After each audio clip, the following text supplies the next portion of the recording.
ஒரு சின்ன piano இசைக்கலைஞன். Bridge Kothari எழுதியது.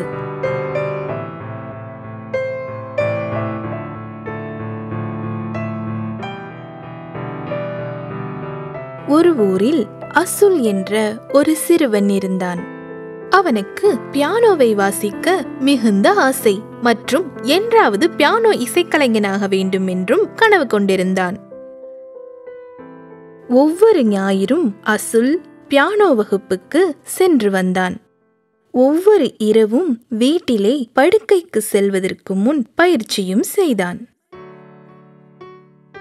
அசுல் அதில் தீவிரமாக முயற்சித்ததால் நன்றாக தேர்ந்துவிட்டான். அவன் தனது பற்களை துலக்க மறக்கலாம், ஆனால் என்றுமே பியானோ பயிலுவதை மறந்ததில்லை.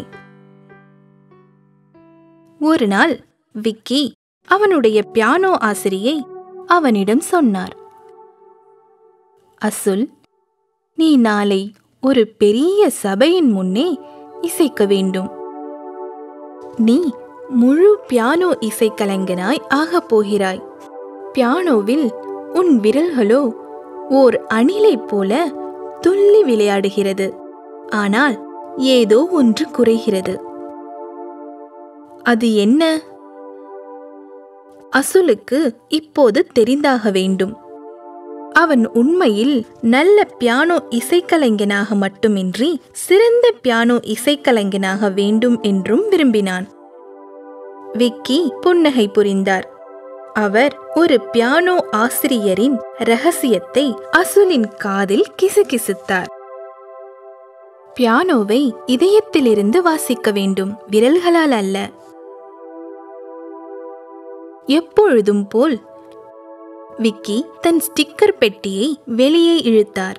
அசுல் தன் கையை நீட்டினான். விக்கி அவனுடைய கையில் ஒரு அழகிய பட்டாம்பூச்சியின் ஸ்டிக்கரை ஒட்டினார்.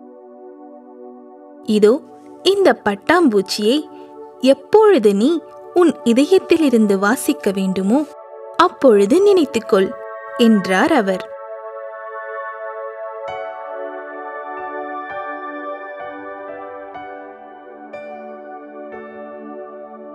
அன்றைய தினம் எல்லா குழந்தைகளும் பூங்காவில் விளையாடிக் கொண்டிருந்த போது அசுல் தன் பட்டாம்பூச்சியை உற்று பார்த்தான்.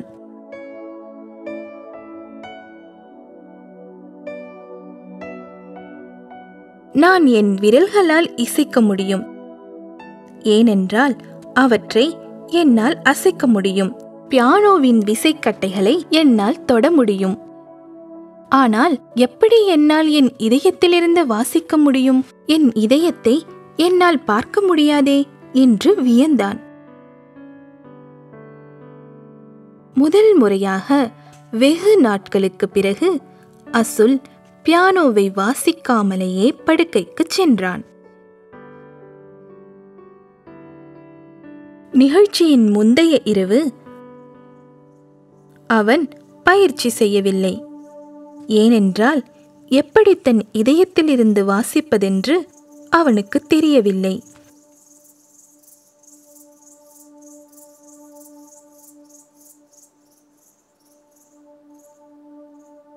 அசுல் தூங்கி எழுந்தபோது அவன் பட்டாம்பூச்சி ஸ்டிக்கரை தேடினான்.